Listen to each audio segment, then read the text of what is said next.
Bíblias em João capítulo 6, onde nós vamos refletir acerca da intimidade com Deus, tirando lições de todo o capítulo.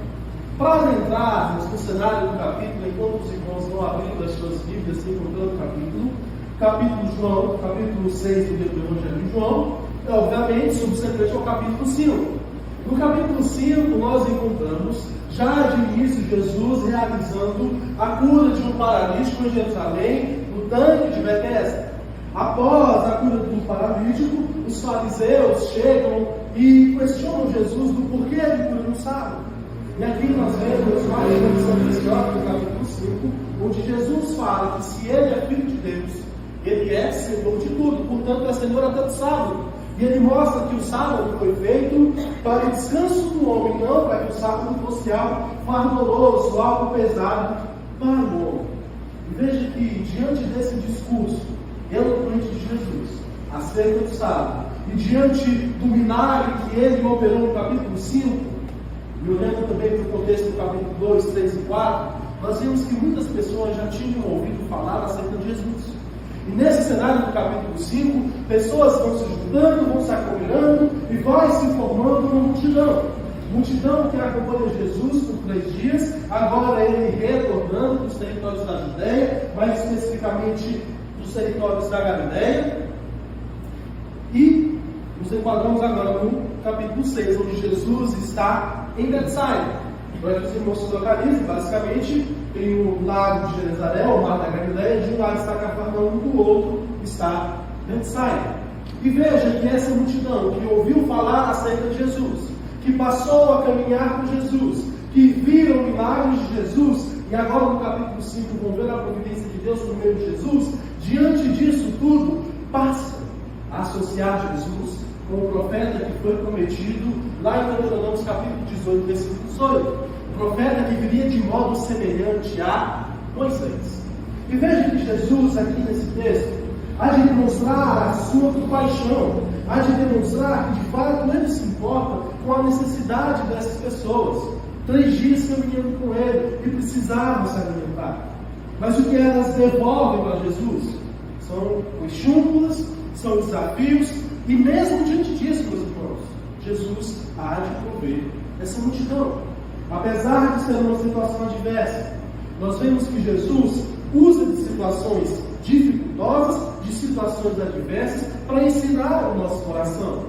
E não de maneira diferente, como um divino mestre, como um divino professor, Jesus usa dessa situação para maturar a fé do futuro e inexperiente apóstolo Filipe.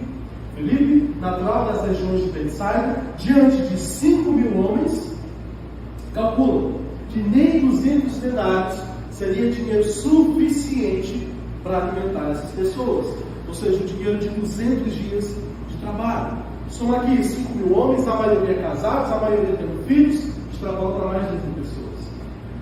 Mas algo que o texto já apresenta ao nosso coração é que quando nós somos chamados para viver em intimidade com Deus, quando nós somos chamados para aprofundar o nosso relacionamento com Deus, nós precisamos deixar de lado as incredulidades que as situações adversas tendem a plantar no nosso coração, irmão. E resumindo, Filipe viu algo novo, algo sobrenatural. A multidão usufruiu, se alimentou e viu os sinais de Jesus. Mas de fato, Filipe viu a comunhão que Jesus tinha com o Pai ao realizar esse milagre, porque ele estava perto de Jesus, estava caminhando próximo em intimidade com Jesus.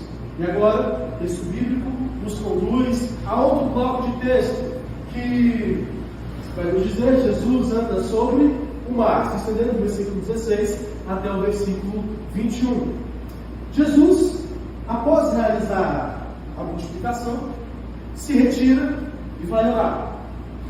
Mas antes ele envia os discípulos rumo a Cafarnaum, atravessando o mar da Galileia e se dirigindo à cidade de Cafarnaum, que era a cidade sede do ministério de Jesus.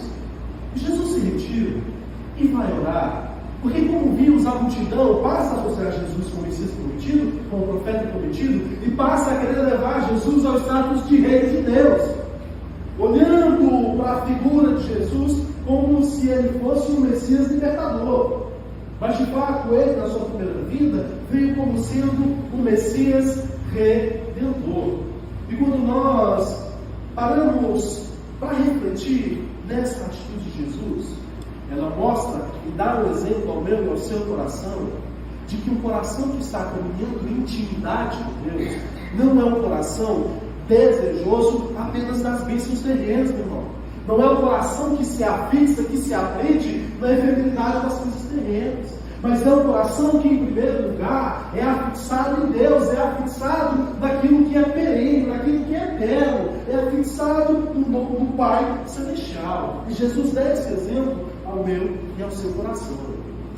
Voltando agora ao cenário dos discípulos, pensa só, 200 metros, o mar da Galileia dentro, noite chuvosa, tempestuosa, ventos fortes, mar revolto. O coração de qualquer pessoa numa situação dessa vai se abalar. Veja, porque o texto fala que eles estavam no barco. Mas não associe barco aqui com aquelas caravelas que descobriram no Brasil mais de 500 anos atrás. Aqui é um eufemismo para a espécie de canoas. Meu irmão, numa situação dessa, não havia ninguém que não fosse ficar com medo. Soma-se a isso, madrugada dentro, 4 a 5 da manhã, lá de Jesus andando sobre as águas, como se aquilo fosse a coisa mais natural do mundo. Eles veem aquilo e pensam ser um fantasma. O coração deles se atemorizaram. Mas veja que bastou Jesus dizer: não temam, que os corações deles se acalmaram. Isso revela para mim e para a sua vida que diante das intempéries que podem acontecer nas nossas vidas, diante das nossas dificuldades, diante das nossas falhas, o que Jesus fala ao nosso coração é para confiarmos, é para não temer. Porque se Ele nos chamou para estarmos aqui nessa caminhada, Ele pode nos suster e Ele pode nos aperfeiçoar. Esse continua agora no outro bloco dizendo: Jesus, o pão da vida. E vai se estender do versículo 22 até o versículo 40.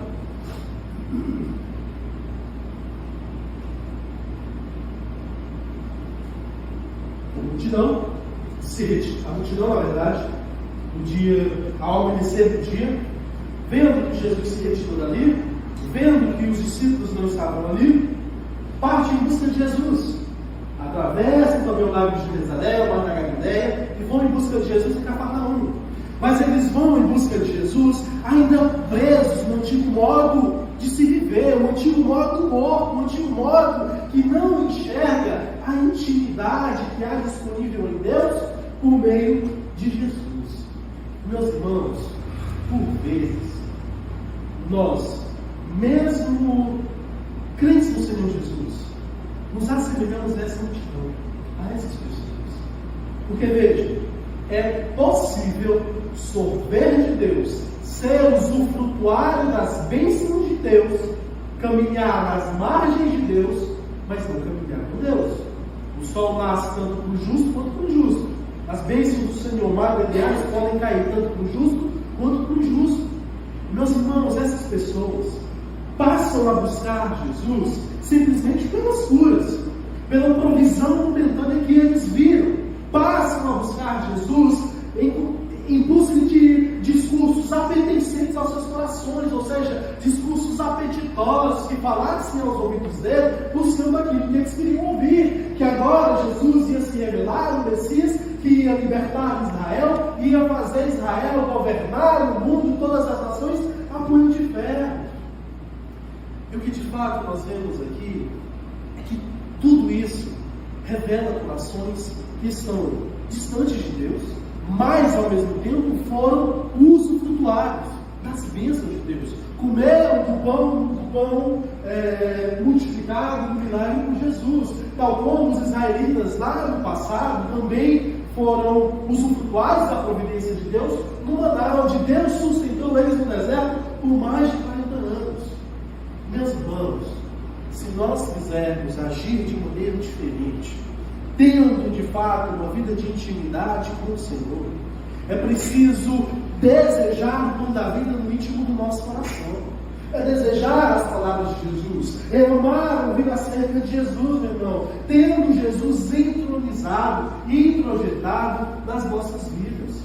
Porque você e eu não fomos chamados apenas para conquistar coisas, mas em primeiro lugar para sermos moldados à imagem e semelhança de Cristo. Até no relacionamento com Deus, tal como Cristo teve. E veja, que se nós somos chamados por Deus para vivermos a vontade primeira de Deus para as nossas vidas, essa vontade, como digo, é a de ser moldado, lapidado à imagem e semelhança de Jesus. E não é possível ser lapidado à imagem e semelhança de Jesus caminhando sem estar em intimidade com Deus. E veja que para o coração crente, para o coração cristão, isso por vezes vai se refletir em olhar para trás e buscar ter um encontro com o Senhor novamente. Sabe, um encontro que faça pulsar o seu coração. Aquela fé vibrante, aquela fé ardente, aquela fé pujante que te levava a estar em intimidade com Deus, que te levava a não ver a oração e a leitura da palavra como algo fardoroso, como algo só a cumprir no dia, como algo corriqueiro comum, mas é um exercício de profunda meditação do nosso ser na palavra de Deus, olhando para a palavra e para a oração como meios de frutificação, de intimidade com Deus. Texto.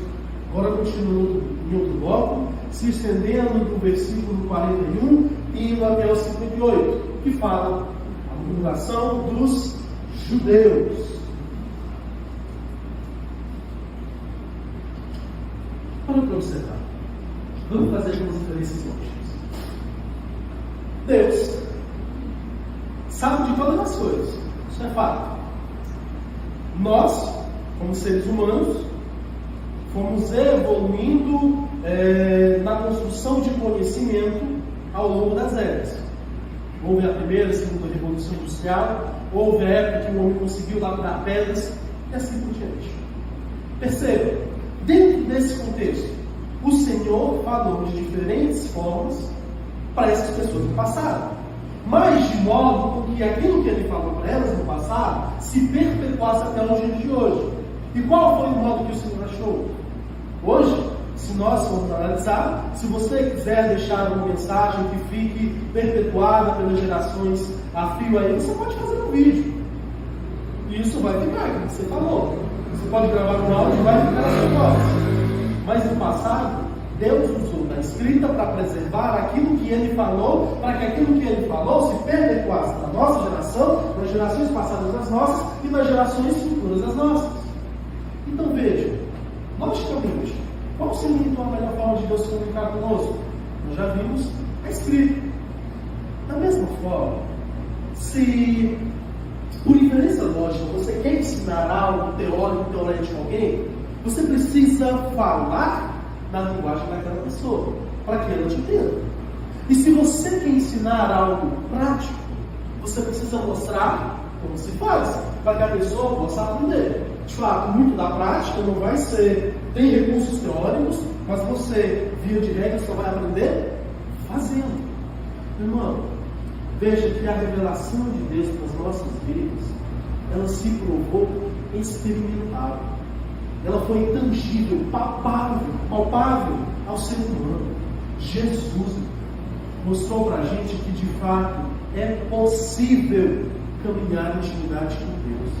Ele deixou a magnitude da sua glória e se fez homem.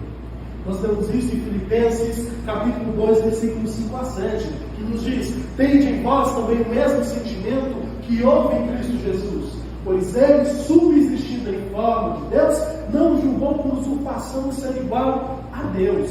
Antes a si mesmo se esvaziou, assumindo forma de servo, tornando-se semelhança de homens e reconhecido em figura humana. Ele é esse exemplo prático para as nossas vidas. Como dito, Deus, da sua onipotência, mostrou, meu irmão, para nós, que nós podemos ter uma vida de intimidade com Ele por meio da pessoa de Jesus. E para isso, meu irmão, preciso centrar, de fato, as nossas vidas em Jesus. Não tem outro meio. Não há outro caminho, outra porta, é somente Ele. As palavras dele falando ao nosso coração e se tornando vida nas nossas vidas. E veja que os judeus, murmuravam acerca de Jesus, aqui nesse bloco que estamos vendo, porque eles não entenderam isso. Eles não entenderam que de fato havia em Jesus as palavras da vida eterna. Eles não reconheceram a necessidade de seus corações em serem renovados por Deus. Se apegaram às suas tradições abraâmicas. O povo de Deus, o povo escolhido de Deus.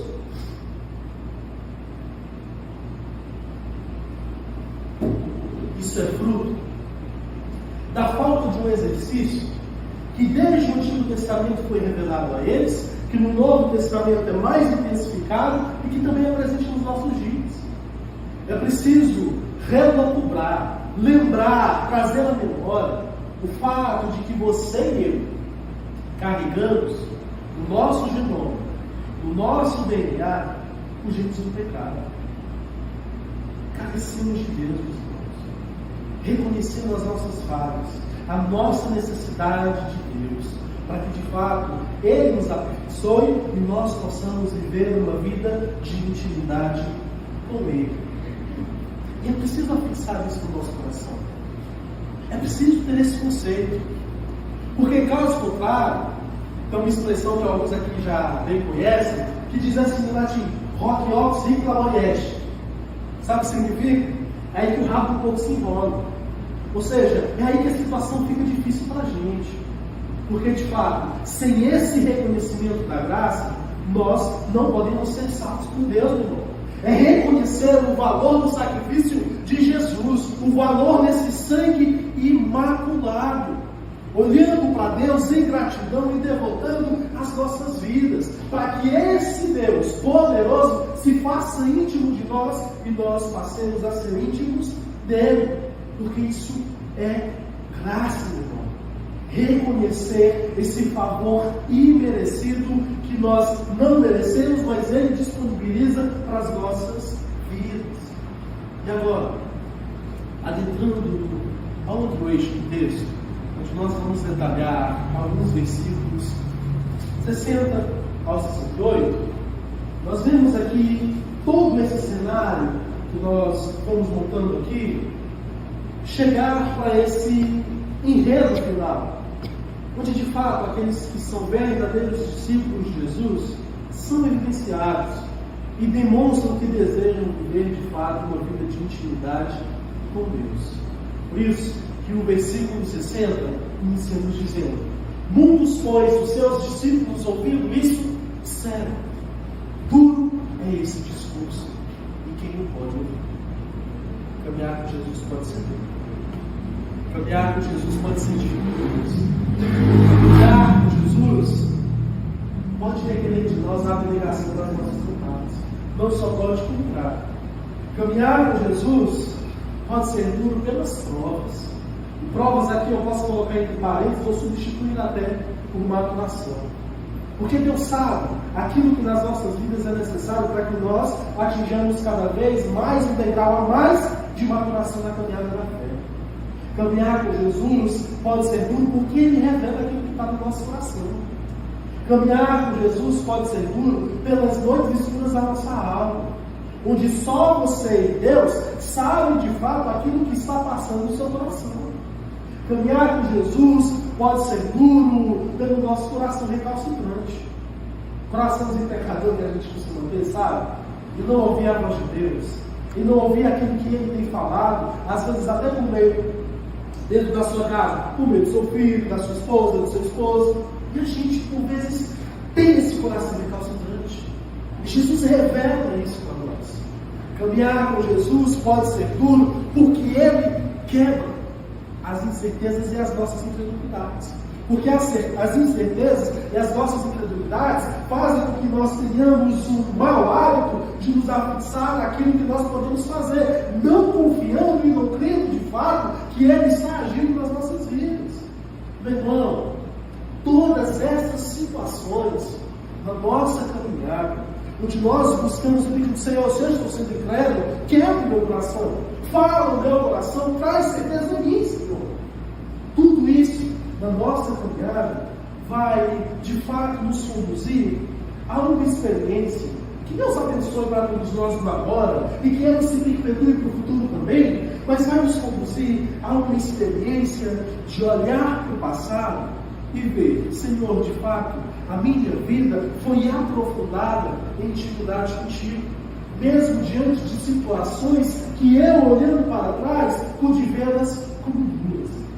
Porque isso, como nós lemos aqui nesse versículo e no conjunto do texto, revela de fato quem são os verdadeiros discípulos de Jesus.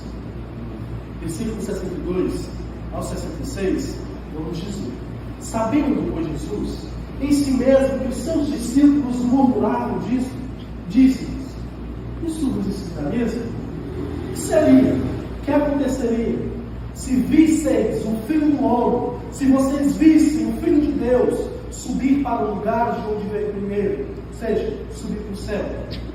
O Espírito é o que vivifica, a carne para nada se aproveita. E as palavras que eu vos falo, que eu tenho dito a vocês, são Espírito e vida. Mas há alguns de vós que não creem. E aqui relata João. Porque bem sabia Jesus, desde o princípio, quem eram os que criam, os que não criam, e ainda o que o havia de entregar. E dizia, 67, e dizia,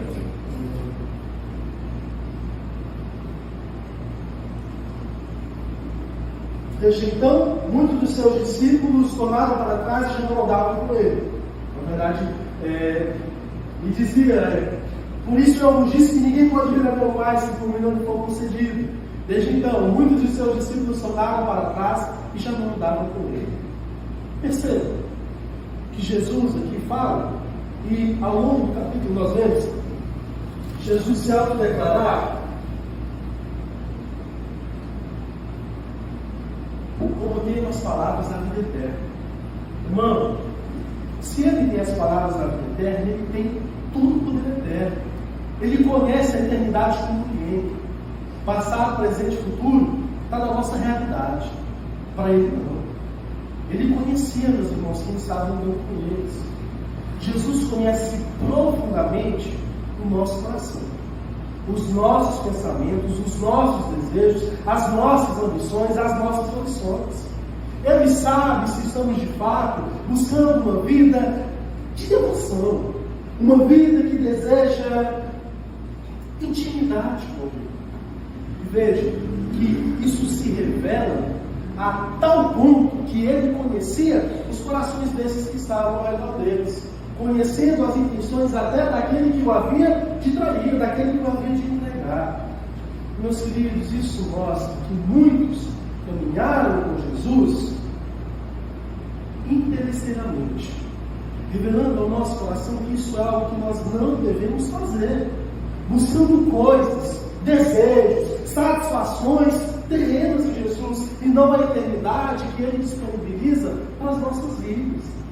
Muitos, lá no último dia, pensaram e não pensaram que caminharam com Jesus, mas de fato vão descobrir que não caminharam. Tudo isso porque viveram uma vida distante de Jesus, crendo que estavam caminhando com Jesus, por vezes de Deus ser abençoado algum trabalho, algum recurso financeiro, caminhando, pensando que estavam com Jesus, por vezes indo até todo domingo na igreja, mas não tendo o Cristo vitorioso entronizado nos seus corações. Tudo isso, porque de fato não ouviram dessa palavra e buscaram intimidade com Ele. Não absorveram o pão da vida nos seus corações. Não absorveram o fato de que Ele, como sendo o pão da vida, Ele é aquele único que pode gerar vida no nosso coração. Por isso, quando nós olhamos agora no versículo 67, nós vemos Jesus agora questionando os que estavam mais próximos dele. Então disse Jesus aos 12: e vós, quereis retirar-vos também? Não. Aqui nós vemos dois cenários de pessoas. Para o credo, os desafios na caminhada da fé, e até mesmo o confronto de Jesus, gera uma resposta positiva no coração. Ainda que com receio daquilo que pode acontecer no futuro. Porque de fato nós somos humanos. Nós não temos noção do futuro, mas Ele tem. E exercer essa confiança nele é fé. Veja que nós somos apresentados aqui a um cenário também de outras pessoas em que, quando Jesus confronta o que está no seu coração, os desejos de somente se aproximarem de Jesus, seja naquele contexto por algum estado social, seja no contexto de hoje também, por você passar a ser uma pessoa moralmente ética. Quando Jesus confronta, façam que essas pessoas vejam que seus corações não caminham com Jesus. Porque caminhar com Ele pode requerer de fato quebrantar o nosso coração, derrotar a nossa vida a Ele, a ponto de que nós não tenhamos o controle pleno e cabal das circunstâncias, onde de fato Ele é quem reina e quem impera. Meu irmão, Jesus, Ele não teve medo, nem foi melindroso para confrontar essas pessoas. Homens, carne. Isso mostra para a gente que Ele não tem medo de confrontar o nosso coração. De quando Ele deseja que nós atinjamos graus mais elevados no relacionamento de intimidade com Ele, Ele faz isso nas nossas vidas. Ele nos confronta. Ele continua sendo Deus, independentemente de nós. Nós é que somos necessitados dele. Ele não teve medo de confrontar em Satanás imaginariamente. Então veja que esse chamado de Jesus, esse confronto de Jesus para o clero, para aquele que vive desejando a graça, é uma confirmação de que você deve aprofundar mais e mais a sua vida íntima com Jesus. Versículo 68 e 69 mostram para a gente um discurso nato que revela os discípulos verdadeiros. Um discurso de Simão Pedro. Fala que ainda depois desse episódio vai fugir de Jesus, vai negar Jesus. Mas o que faltava para que isso de fato se tornasse visceral no Pedro seria o Espírito Santo. O Espírito é esse que, pela graça de Jesus e pela obra dele, nós já temos. Mas é revelado aqui em Pedro um discurso efervescente no coração dele. Versículos 68 e 69 nos diz: respondeu depois Simão Pedro: Senhor, para quem iremos? Somente ou só tu tens as palavras da vida eterna. E nós temos crido e conhecido que tu és o Santo, ó Cristo, o Filho de Deus vivo.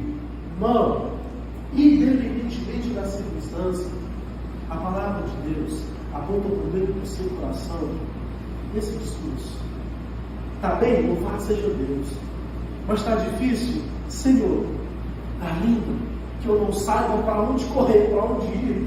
Eu não tenha alguém para quem ir. Porque nós sabemos que Ele é essa pessoa, esse ponto seguro nas nossas vidas. Olhando para Jesus como esse centro, meu irmão. E mais do que viver experiências místicas, mais do que experiências sentimentais, psicoemocionais, inexplicáveis e inexplicáveis, é ter Jesus como centro de formação da sua vida, como seu centro de edificação, a pessoa quem você é, aquele a qual você deposita os seus desejos, as suas prospecções. É olhar para Jesus como sendo o maior da sua vida, tendo o evangelho desse Jesus como a notícia mais alçareira, mais auspiciosa do seu coração. Ele, Jesus, a pessoa de Jesus, vivendo nele, por ele e para ele. Meu irmão, é somente caminhando intimidade com Jesus que nós passamos a poder vencer o que o mundo pode dizer que é bom, mas a palavra de Deus revela que não é. É somente nesse relacionamento com Jesus que o nosso coração pode ser plenamente satisfeito. Você tem ouvido, caminhando agora no final, Jesus falar ao seu coração? Você tem ouvido o que Ele tem projetado para a sua vida? Quais são as suas ambições? Quais são os seus desejos? Quais são as suas prospecções? Isso não é algo de se falar só para quem não é crente. É algo de se falar também para o crente. Para a minha vida, porque como pregador é o texto que primeiro deve falar ao meu coração. Nós precisamos olhar para as nossas vidas e ver se a glória de Deus, a glorificação de Jesus está atingindo cada passo, cada etapa das nossas vidas. Porque isso, meus irmãos, revela se temos ou não uma vida de intimidade com Deus. E por acaso, se não, revela que nós agora vamos buscar melhorar a nossa vida de intimidade com Ele. Somente por nós, pelas nossas forças? Não. Vai ser derramando o seu coração, quebrantando o seu coração, onde de fato Ele passa a ser cada vez mais conhecido de você e você dele. E talvez seja preciso olhar para as páginas da nossa vida e visceralmente, com todo o nosso coração, absorver, vendo Jesus sendo revelado de Gênesis a Apocalipse. Por isso, em Gênesis, por exemplo, Jesus é o princípio de toda a criação.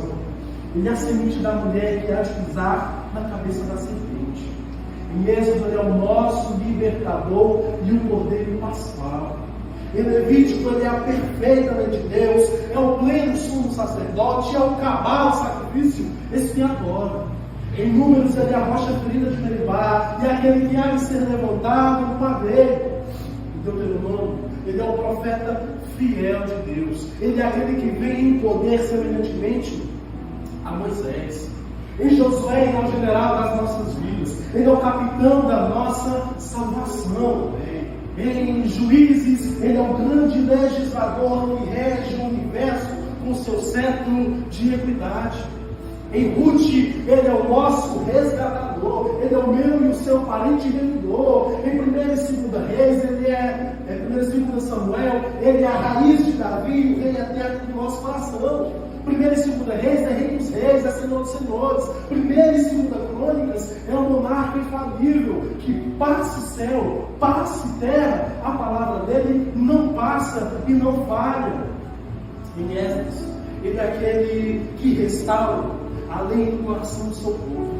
Ele é o amanuense fiel de Deus, é o anunciador fiel, ele é o divino professor. Em Neemias, ele é aquele que é o servidor da nação, ou seja, aquele que unifica a nação. Mas ele é, sobretudo, aquele que recobra as muralhas derrubadas do nosso coração. Em Esther, ele é o nosso defensor, ele é o nosso provedor, e ele é o Mardoqueu, sempre fiel e ávido, esperando a morte. Em Jó, ele é o nosso redentor que vive e que há de se levantar sobre toda a terra. Em Salmos, ele é o meu, ele é o seu pastor, e por isso nada nos faltará. Ele é o Deus do nosso refúgio, é o Deus da nossa fortaleza, ele é o onipotente que nos abriga debaixo das suas asas. Em Provérbios, ele é a sabedoria de Deus expressa nas nossas vidas. Em Eclesiastes, ele é o pregador eloquente que fala ao nosso coração. Em Cantares, ele é o nosso amado, porque ele é o amado noivo da sua igreja. Em Isaías, ele é aquele visto assentado no alto e sublime trono, e que há serafins ao seu redor exclamando: Santo, Santo, Santo é o Senhor dos exércitos, e toda a terra está cheia da sua glória. Ele é o maravilhoso conselheiro, Deus forte, o Pai da eternidade, é o príncipe da paz. Ele é aquele que o governo de tudo e de todos está posto sobre os seus ombros. Mas ele é também o servo sofredor, aquele, meu irmão, em que pelas suas pisaduras nós fomos sarados, e sendo ele considerado transgressor da lei, nós agora somos justos diante da lei. Em Jeremias, ele é a esperança de Israel. Em Lamentações, ele é o profeta que chora, ele é o homem de dores, mas ele é a expressa misericórdia de Deus ao seu povo. Em Ezequiel, ele é a glória de Israel, e ele é o filho do homem, aquele capaz de fazer suscitar, de fazer surgir um exército abatido no vale de ossos secos. Ele é o poderoso transformador. Lembra? Ele é aquele que transformou um dia o nosso coração de pedra, empedernido pelo pecado, num coração de carne. Daniel, ele é o Messias que há de vir, e o quarto homem da fornalha de fogo. Em Oséias, ele é o esposo fiel da sua igreja, e ele é o Filho de Deus que foi chamado do Egito. Em Joel, ele é o grande juiz das nações do vale de Josafá, e ele é aquele que envia para nós, para a sua igreja, o seu Espírito Santo. Em Amós, ele é aquele que alivia os nossos fardos, ele é o perfeito pastor. Em Obadias, ele é aquele que tem poder para nos salvar. Em Jonas, ele é o missionário, o profeta transcultural que fala às nações. Em Miqueias, ele é o rei eterno, nascido em Belém, que traz junto de seus pés a mensagem das boas novas do Evangelho. Em Naum, ele é o Deus do nosso refúgio e da nossa fortaleza nos momentos de angústia, e é o cavaleiro que empunha a espada flamejante da justiça de Deus. Em Abacuque, ele é a sentinela avivalista que aguarda o avivamento no meio do seu povo. Ele é o puro de olhos, ele é o santo de Deus, meus irmãos. Em Sofonias, ele é o Deus zeloso do seu nome e do seu povo. Ele é o nosso protetor. Em Ageu, ele é o desejado de todas as nações. Ele é a minha e a sua herança. Em Zacarias, ele é o nome do renovo. Mas ele é também o pastor ferido. E ele é também aquele que adentra os umbrais de Jerusalém, montado num jumentinho. Ele adentra humildemente o meu e o seu coração. Em Malaquias, ele é o sol da justiça, que brilha e ilumina os nossos caminhos. Em Mateus, ele não é mais o Messias prometido, ele não é mais o Messias esperado, ele é o Messias que chegou, ele é Emmanuel, é Deus conosco. Em Marcos, ele é o servo do Senhor, o Cristo, o Filho de Deus vivo. Em Lucas, ele é o homem perfeito, e ele é o médico por excelência que trata do meu e do seu coração. Em João, eu bebo água aqui, João é muito.